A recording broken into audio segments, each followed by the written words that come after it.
forever on fire.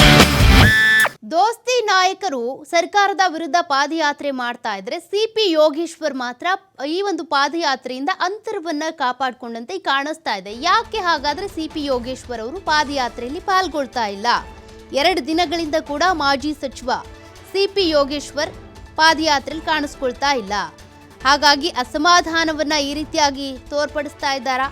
Mysuru ಪಾದಯಾತ್ರೆಯಿಂದ ದೂರ ಉಳಿದ್ರ ಹಾಗಾದ್ರೆ ಯೋಗೇಶ್ವರ್ ಅವರು ಅನ್ನುವಂಥ ಪ್ರಶ್ನೆ ಕೂಡ ಹುಟ್ಕೊಂಡಿದೆ.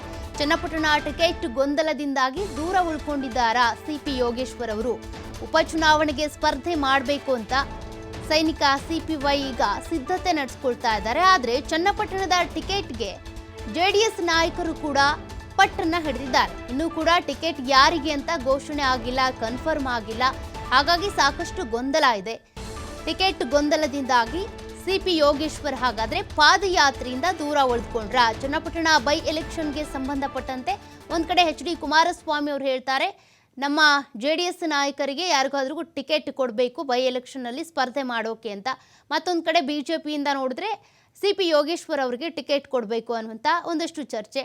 ಆದರೆ ಇನ್ನೂ ಕೂಡ ಟಿಕೆಟ್ಗೆ ಸಂಬಂಧಪಟ್ಟಂತೆ ಯಾವುದೇ ರೀತಿಯ ಕನ್ಫರ್ಮೇಷನ್ ಸಿಕ್ಕಿಲ್ಲ. ಹಾಗಾಗಿ ಸಿಪಿ ಯೋಗೇಶ್ವರ್ ಅವರು ಈ ಪಾದಯಾತ್ರೆಯಿಂದ ದೂರ ಉಳಿದುಕೊಂಡ್ರ? ಅವರು ಬೈ ಎಲೆಕ್ಷನ್ನಲ್ಲಿ ಸ್ಪರ್ಧೆ ಮಾಡಬೇಕು ಅಂತ ಸಿದ್ಧತೆಯನ್ನ ನಡೆಸ್ತಾ ಇದ್ರು. ಆದರೆ ಎಚ್ ಡಿ ಕುಮಾರಸ್ವಾಮಿ ಅವರು ಅಕಸ್ಮಾತ್ ಸಿಪಿ ಯೋಗೇಶ್ವರ್ ಅವರಿಗೆ ಟಿಕೆಟ್ ಕೊಟ್ಟರೂ ಕೂಡ ಜೆಡಿಎಸ್ ಚಿಹ್ನೆಯಿಂದ ಅವರು ಸ್ಪರ್ಧೆ ಮಾಡಬೇಕು ಅಂತ ಅವರು ಕೂಡ ಪಟ್ಟು ಹಿಡ್ತಿದ್ರು. ಇಲ್ಲ ಅಂತಂದ್ರೆ ನಮ್ಮ ಜೆಡಿಎಸ್ನಲ್ಲೇ ಯಾರಿಗಾದ್ರೂ ಟಿಕೆಟ್ ಕೊಡಿ ಅಂತ ಹೇಳ್ತಾ ಇದ್ರು. ಹಾಗಾಗಿ ಇಷ್ಟೆಲ್ಲ ಗೊಂದಲ ಇರೋದ್ರಿಂದ ಹೆಂಗೂ ಇನ್ನೂ ಟಿಕೆಟ್ ಕನ್ಫರ್ಮ್ ಆಗಿಲ್ಲ, ನನಗಂತೂ ಟಿಕೆಟ್ ಕೊಡ್ತಾರಾ ಇಲ್ವಾ ಅನ್ನೋದು ಗೊತ್ತಿಲ್ಲ. ಹಾಗಾಗಿ ನಾನು ಯಾಕೆ ಪಾದಯಾತ್ರೆಗೆ ಹೋಗಬೇಕು ಅಂತ ಹಾಗಾದ್ರೆ ಸಿಪಿ ಯೋಗೇಶ್ವರ್ ಅವರು ದೂರ ಉಳಿದುಕೊಂಡಿದ್ದಾರಾ? ಚನ್ನಪಟ್ಟಣ ಬೈ ಎಲೆಕ್ಷನ್ನ ಟಿಕೆಟ್ ಹಾಗಾದ್ರೆ ಯಾರ ಪಾಲಾಗುತ್ತೆ ಅನ್ನುವಂಥ ಪ್ರಶ್ನೆ ಕೂಡ ಇದೆ.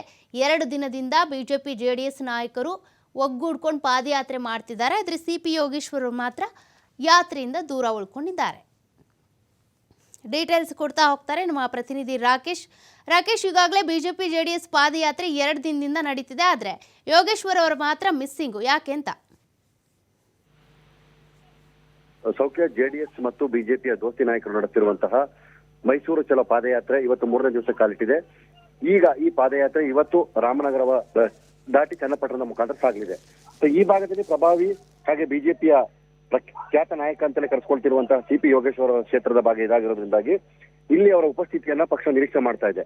ಆದ್ರೆ ಕಳೆದ 2 ದಿನಗಳಿಂದ ಕೌಟುಂಬಿಕ ಕಾರಣದ ಹಿನ್ನೆಲೆಯಲ್ಲಿ ಅವರು ಪಾದಯಾತ್ರೆಯಿಂದ ದೂರ ಉಳಿದ್ರು ಅನ್ನುವಂತ ಮಾತನ್ನ ಅವರ ಆಪ್ತ ವಲಯ ಹೇಳಿತ್ತು.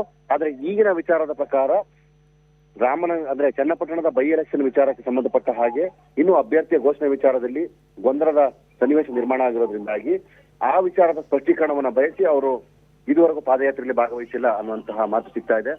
ಇವತ್ತು ಈ ಕೆಂಗಲ್ನ ಆಂಜನೇಯ ಸ್ವಾಮಿ ದೇವಸ್ಥಾನದಿಂದ ಹೊರಡಬೇಕಾಗಿದ್ದಂತಹ ಪಾದಯಾತ್ರೆ ಇನ್ನೂ ಕೂಡ ಹೊರಟಿಲ್ಲ. ಕುಮಾರಸ್ವಾಮಿ ಅವರ ನಿರೀಕ್ಷೆಯನ್ನು ಮಾಡಲಾಗ್ತಿದೆ. ಜೊತೆಗೆ ಇಲ್ಲಿಂದಲೇ ಬಿಜೆಪಿಯ ನಾಯಕರುಗಳು ಯೋಗೇಶ್ವರ್ ಅವರನ್ನ ಮಾತನಾಡಿಸುವಂತ ಪ್ರಯತ್ನದಲ್ಲಿದ್ದಾರೆ. ಆದ್ರೆ ಅವರು ಇದುವರೆಗೂ ಕೂಡ ಸ್ಪಂದನೆಯನ್ನ ಮಾಡಿಲ್ಲ. ಅವರ ಆಪ್ತರು ಹೇಳುವ ಪ್ರಕಾರ ಇವತ್ತಿನ ಈ ಪಾದಯಾತ್ರೆಗೂ ಮೊದಲು ಈ ವಿಚಾರದಲ್ಲಿರುವಂತಹ ಗೊಂದಲವನ್ನ ಪರಿಹರಿಸಿದ್ರೆ ಮಾತ್ರ ಅವರು ಮುಂದಿನ ಪಾದಯಾತ್ರೆ ಮಾರ್ಗದಲ್ಲಿ ಪಕ್ಷದ ಅಂದ್ರೆ ದೋಸ್ತಿ ಪಕ್ಷವನ್ನು ಕೂಡ್ಕೊಳ್ತಾರೆ ಅನ್ನುವಂಥದ್ದನ್ನ ಹೇಳ್ತಿದ್ದಾರೆ. ಆದ್ರೆ ಅಧಿಕೃತವಾಗಿ ಅವರ ಕಡೆಯಿಂದ ಯಾವುದೇ ಮಾಹಿತಿ ಬಂದಿಲ್ಲ. ಅವರು ಕೂಡ ಬರುವಂತಹ ನಿರೀಕ್ಷೆಯನ್ನ ಮಾಡ್ಲಾಗ್ತಾ ಇದೆ.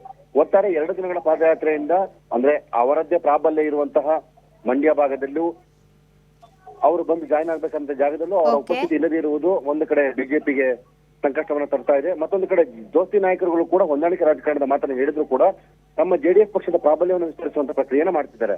ಈ ಹಿನ್ನೆಲೆಯಲ್ಲಿ ಅವರ ಉಪಸ್ಥಿತಿ ಮತ್ತು ಅನುಪಸ್ಥಿತಿ ಎರಡೂ ಕೂಡ ಪಾದಯಾತ್ರೆ ಮೇಲೆ ಗಂಭೀರ ಪರಿಣಾಮವನ್ನು ಬೀರಲಿದೆ. ಸೌಖ್ಯ. Thank you Rakesh ಡೀಟೇಲ್ಸ್ಗೆ.